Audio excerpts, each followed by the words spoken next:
여러분, 혹시 요즘 매일 아침 일어날 때마다 피곤하고 몸이 무겁다고 느끼시나요? 예전처럼 이름이나 물건 둔 곳이 기억나지 않아 답답하신 적 있으신가요? 사실 우리가 매일 반복하는 아주 사소한 습관 하나하나가 우리 건강을 결정하고 100세까지 활기차게 살 수 있는 힘을 만들어냅니다. 잠을 자는 것, 밥을 먹는 것, 몸을 움직이는 것처럼 평범해 보이는 일상이 사실은 우리 몸속 깊은 곳에서 엄청난 변화를 일으키고 있습니다. 지금부터 말씀드릴 내용은 어렵거나 복잡한 건강 이론이 아닙니다. 여러분이 오늘 당장 집에서 특별한 도구 없이도 시작할 수 있는 실천 방법들입니다. 이 영상을 끝까지 보시면 이렇게 생각하실 겁니다. 아, 이렇게 조금만 바꿔도 내 몸이 이렇게 달라질 수 있구나 하고 말이죠. 그럼 지금부터 함께 시작해 보겠습니다.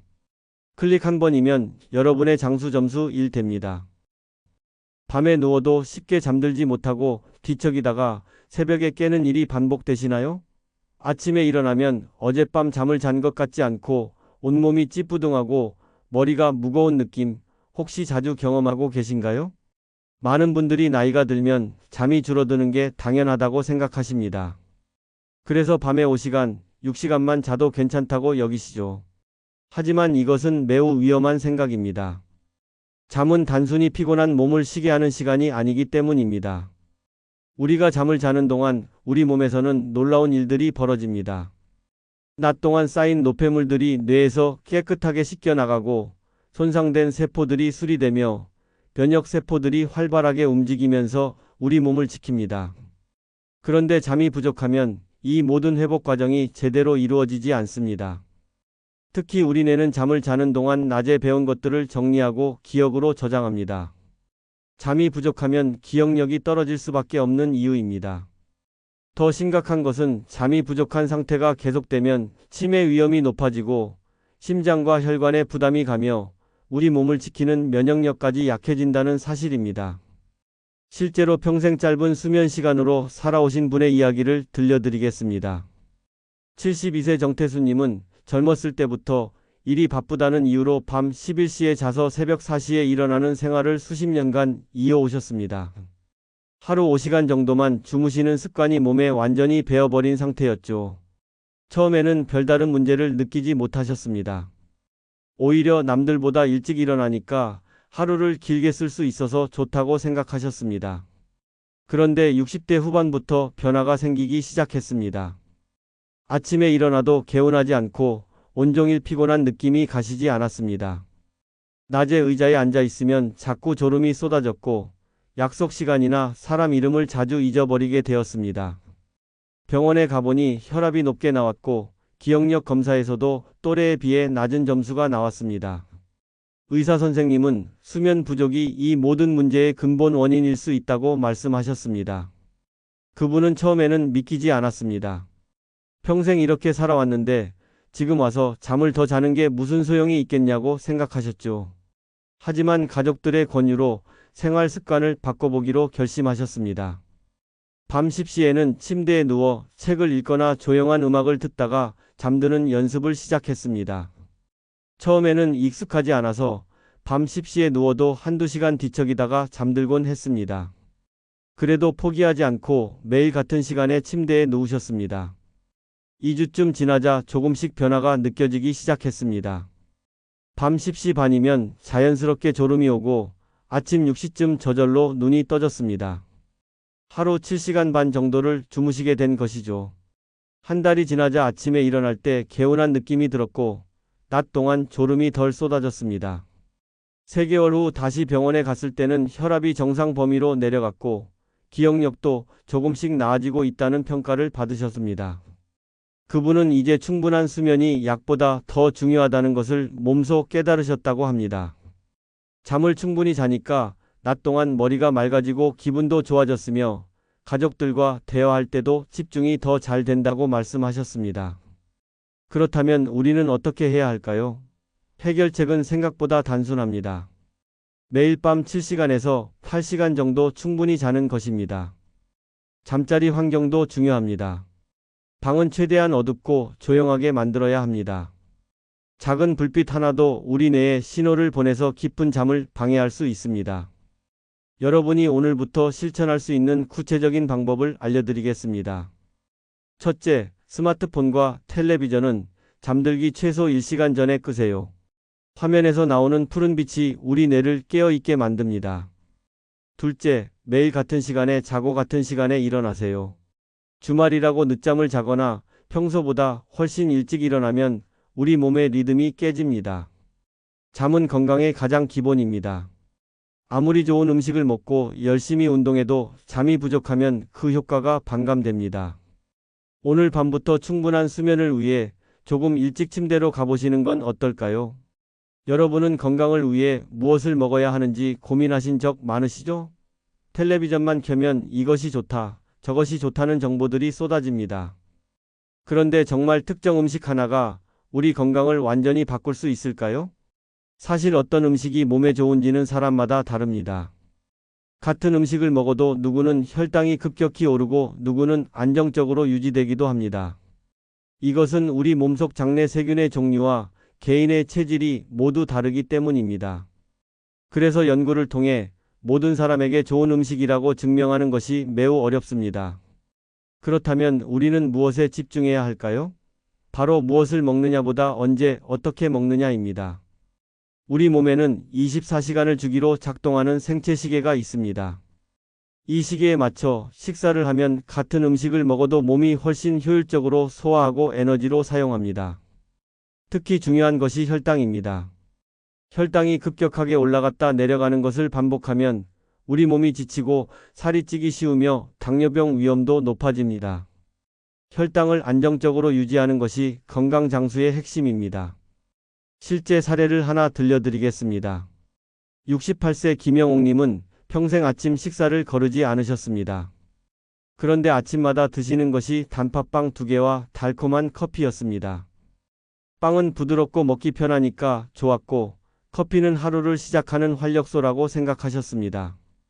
그런데 50대 후반부터 이상한 증상들이 나타나기 시작했습니다. 아침을 먹고 1시간쯤 지나면 갑자기 피곤해지고 다리에 힘이 빠지는 느낌이 들었습니다. 점심 전에는 배가 몹시 고파서 과자나 빵을 또 먹게 되었고 그러다 보니 체중이 계속 늘어났습니다. 허리둘레가 늘어나고 옷이 작아지는 것을 느끼면서도 왜 그런지 몰랐습니다. 병원에서 혈당 검사를 해보니 공복 혈당은 정상이었지만 식후 혈당이 매우 높게 올라가는 것으로 나타났습니다. 의사 선생님은 아침에 단순 탄수화물과 설탕이 많은 음식을 먹으면 혈당이 급격히 치솟고 그 후 인슐린이 과도하게 분비되면서 혈당이 다시 뚝 떨어져 피로와 허기를 느끼게 된다고 설명해 주셨습니다.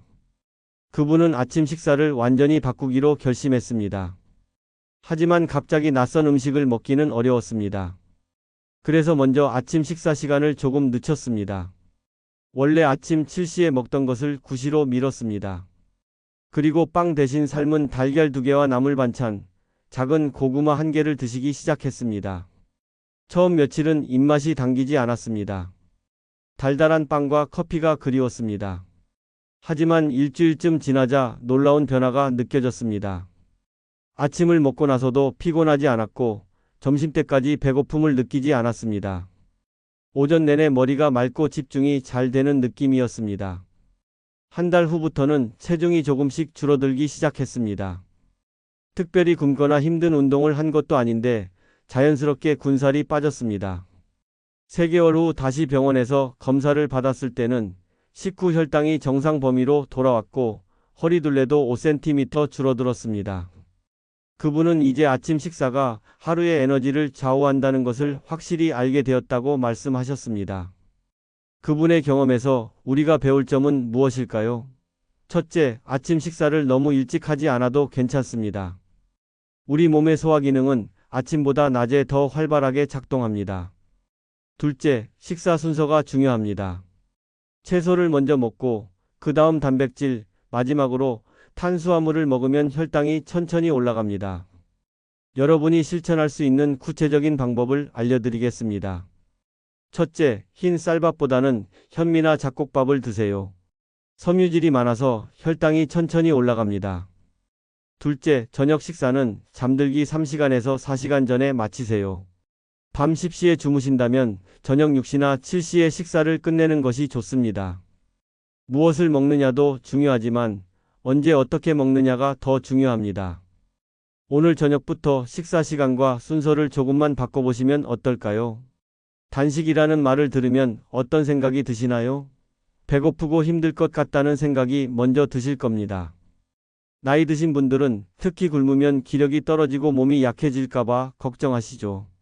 그런데 적절한 단식은 우리 몸에 놀라운 변화를 일으킵니다. 우리 몸속에는 자가포식이라는 청소 시스템이 있습니다. 이것은 낡고 손상된 세포들을 분해해서 새로운 에너지로 만드는 과정입니다. 마치 오래된 가구를 버리고 새 가구로 바꾸는 것처럼 우리 몸도 낡은 부분을 제거하고 새롭게 만듭니다. 문제는 우리가 하루 종일 음식을 먹으면 이 청소 시스템이 작동할 시간이 없다는 것입니다. 아침, 점심, 저녁 식사에 간식까지 먹으면 우리 몸은 계속 소화하느라 바쁩니다. 청소할 시간이 없는 것이죠. 그래서 일정 시간 동안 공복 상태를 유지하는 것이 필요합니다. 70세 박성민님의 이야기를 들려드리겠습니다. 그분은 평생 식사를 거르지 않고 규칙적으로 드시는 것이 건강의 비결이라고 믿으셨습니다. 아침 7시, 점심 12시, 저녁 6시, 그리고 저녁 9시쯤 야식으로 과일이나 우유를 드시곤 했습니다. 그런데 60대 중반부터 배가 자주 더부룩하고 소화가 잘 안 되는 느낌이 들었습니다. 체중도 계속 늘어나서 65세에는 20대 때보다 15kg이나 늘어나 있었습니다. 무릎이 아파서 병원에 갔더니 관절에 무리가 가고 있으니 체중을 줄여야 한다는 말을 들었습니다. 그분은 식사량을 줄여보기로 했습니다. 그런데 조금만 먹으면 금방 배가 고파서 참기 어려웠습니다. 결국 며칠 버티다가 다시 원래대로 돌아가곤 했습니다. 이런 일이 몇 번 반복되자 자신은 의지가 약한 사람이라고 자책하게 되었습니다. 그러던 중 건강 강좌에서 단식에 대한 이야기를 듣게 되었습니다. 식사량을 줄이는 것보다 식사 시간을 조절하는 것이 더 효과적이라는 내용이었습니다. 그분은 반신반의하면서도 한번 시도해 보기로 했습니다. 처음에는 작은 변화부터 시작했습니다. 저녁 9시에 먹던 야식을 끊었습니다. 저녁 6시에 식사를 마치고 다음날 아침 7시에 먹으면 13시간의 공복 시간이 생깁니다. 처음 일주일은 밤에 배가 고파서 잠들기 어려웠습니다. 하지만 물을 마시거나 가벼운 스트레칭을 하면서 견뎠습니다. 2주쯤 지나자 놀랍게도 밤에 배고픔을 덜 느끼게 되었습니다. 오히려 아침에 일어났을 때 몸이 가볍고 개운한 느낌이 들었습니다. 한 달 후에는 더 나아가 아침 식사 시간을 9시로 늦췄습니다. 그러면 저녁 6시부터 다음날 아침 9시까지 15시간의 공복 시간이 생기는 것입니다. 이렇게 2개월을 실천한 후 몸무게를 재보니 3kg이 줄어 있었습니다. 특별히 식사량을 줄이지 않았는데도 자연스럽게 체중이 감소한 것입니다. 더 놀라운 것은 아침에 일어났을 때 머리가 맑고 하루 종일 활력이 넘친다는 느낌이었습니다. 예전에는 오후만 되면 피곤해서 낮잠을 자야 했는데 이제는 낮잠 없이도 저녁까지 활동할 수 있게 되었습니다. 4개월 후 병원에서 다시 검사를 받았을 때는 더 큰 변화가 나타났습니다. 체중은 5kg이 줄었고 체지방은 감소했지만 근육량은 그대로 유지되고 있었습니다. 의사 선생님도 놀라워하며 무슨 비결이냐고 물으셨습니다. 그분은 단지 식사 시간을 조절했을 뿐인데 이런 결과가 나왔다고 설명했습니다. 그분은 이제 단식이 굶는 것이 아니라 몸에게 휴식을 주는 것이라고 이해하게 되었습니다. 하루 종일 일만 하면 사람이 지치듯이 우리 몸도 계속 소화만 하면 지치게 됩니다. 적절한 공복 시간은 몸이 스스로 회복하고 정비할 수 있는 소중한 시간입니다. 그렇다면 어떻게 실천할 수 있을까요? 우선 12시간에서 16시간의 공복 시간을 만드는 것부터 시작하세요. 저녁 식사 후 야식을 끊는 것만으로도 충분합니다. 처음에는 힘들 수 있지만 2주만 버티면 몸이 적응합니다. 여러분이 오늘부터 실천할 수 있는 방법을 알려드리겠습니다. 첫째, 점심 식사와 다음날 아침 식사 사이에 12시간 이상의 공복을 유지하세요. 저녁 7시에 식사를 마쳤다면 다음날 아침 7시 이후에 식사하는 것입니다. 둘째, 단식 전에 가벼운 산책이나 스트레칭을 하면 공복감이 줄어들고 효과도 더 좋아집니다. 단식은 특별한 사람만 하는 어려운 것이 아닙니다. 우리 몸이 원래 가지고 있는 회복 능력을 깨우는 자연스러운 방법입니다. 운동이라고 하면 땀 흘리며 힘들게 몸을 움직이는 것만 떠올리시나요? 나이가 들면 관절도 약해지고 체력도 떨어지니까 무리하게 운동하면 오히려 다칠 것 같아 걱정되시죠? 사실 운동은 단순히 근육을 키우거나 살을 빼는 것 이상의 의미를 가집니다. 꾸준한 운동은 우리 심장과 혈관을 튼튼하게 만들고 우리 몸속 세포의 발전소인 미토콘드리아를 활성화시키며 기분을 좋게 만드는 호르몬을 분비시킵니다. 무엇보다 운동을 하면 뇌에서 새로운 신경세포가 만들어져 기억력과 집중력이 좋아집니다. 문제는 어떤 운동을 어떻게 해야 하느냐입니다. 너무 약하게 하면 효과가 없고 너무 강하게 하면 몸에 무리가 갑니다. 특히 나이 드신 분들은 자신에게 맞는 적절한 강도를 찾는 것이 중요합니다. 65세 조미숙님의 이야기를 들려드리겠습니다. 그분은 평소 운동을 전혀 하지 않으셨습니다. 집안일 하는 것만으로도 충분히 몸을 움직인다고 생각하셨습니다. 계단 오르기도 힘들고 장을 보러 가도 금방 숨이 차서 쉬어야 했지만 나이가 드니까 당연한 일이라고 여겼습니다. 그런데 손자를 돌봐주게 되면서 문제가 생겼습니다. 5살짜리 손자가 공원에서 뛰어놀 때 따라다니기가 너무 힘들었습니다. 조금만 걸어도 다리가 아프고 숨이 차서 벤치에 앉아 쉬어야 했습니다. 손자가 할머니 놀아달라고 하면 미안한 마음이 들었습니다. 그분은 체력을 키워야겠다고 결심했습니다. 하지만 헬스장에 가서 기계를 사용하는 것은 낯설고 어려울 것 같았습니다. 그래서 집 근처 공원을 걷기로 했습니다. 처음에는 천천히 10분 정도 걸었습니다. 그것만으로도 숨이 찼습니다. 며칠 후 건강 프로그램에서 존투 트레이닝이라는 운동법에 대해 알게 되었습니다. 이것은 자신의 심박수를 기준으로 적절한 운동 강도를 찾는 방법입니다. 너무 쉽지도 너무 힘들지도 않은 딱 맞는 강도로 운동하는 것입니다. 그분은 손목에 차는 간단한 심박수 측정기를 구입했습니다. 그리고 걸으면서 심박수를 확인했습니다. 처음에는 천천히 걷다가 조금씩 속도를 높였습니다. 옆 사람과 대화할 수 있을 정도의 속도로 빠르게 걷는 것이 목표였습니다. 숨이 너무 차서 말을 하기 어려우면 강도가 너무 센 것이고 너무 편하면 효과가 적은 것입니다. 일주일 동안 하루 20분씩 걷기를 시작했습니다. 처음에는 힘들었지만 며칠 지나니 조금씩 익숙해졌습니다. 2주 후에는 30분으로 시간을 늘렸습니다. 걷는 동안 천천히 호흡하면서 주변 풍경을 보고 새소리를 들으니 기분도 좋아졌습니다. 한 달쯤 지나자 놀라운 변화가 나타났습니다. 계단을 오를 때 예전처럼 숨이 차지 않았습니다.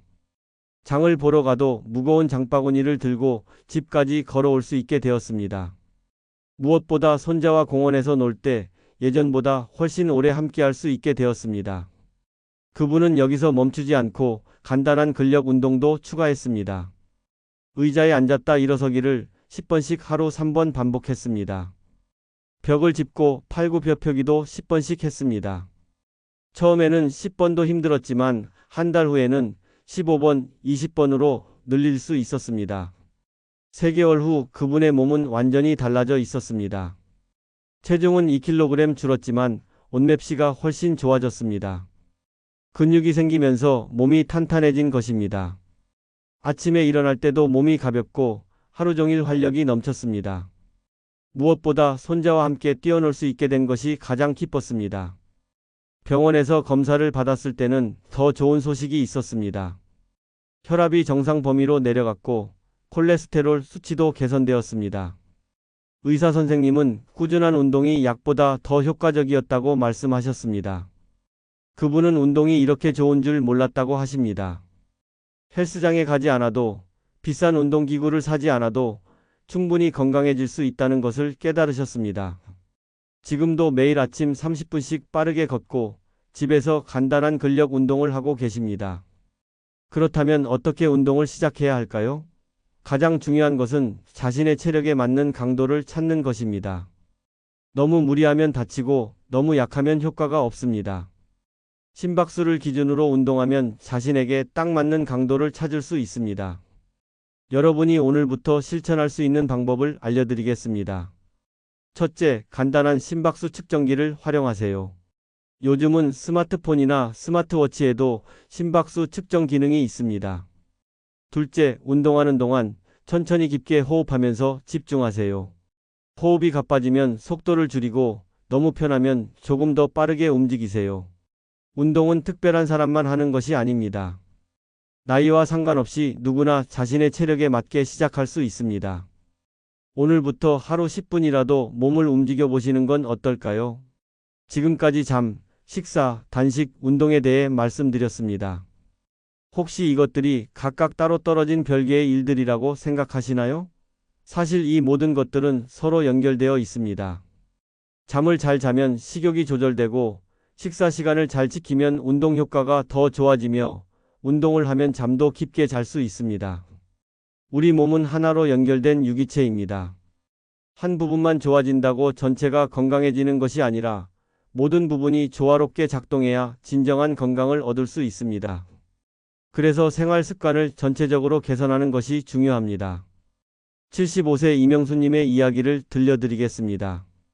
그분은 70세가 되던 해 건강검진에서 좋지 않은 결과를 받으셨습니다. 혈압이 높고 혈당이 당뇨 전 단계이며 체중은 과체중에 속했습니다.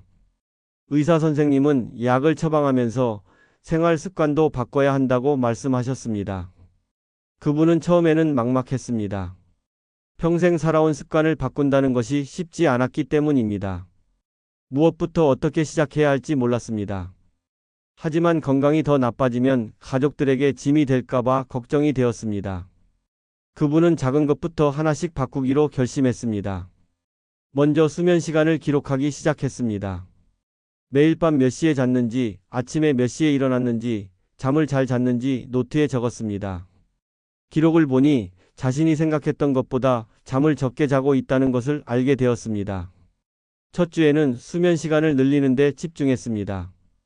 밤 10시에는 침대에 누워 책을 읽거나 조용한 음악을 들으면서 잠들 준비를 했습니다. 처음에는 익숙하지 않았지만 일주일 정도 지나니 자연스럽게 잠이 왔습니다. 둘째 주에는 식사 시간과 내용을 기록하기 시작했습니다.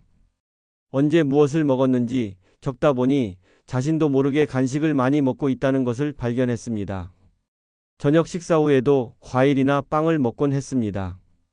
그래서 저녁 식사 시간을 오후 6시로 정하고 그 이후에는 물이나 차만 마시기로 했습니다.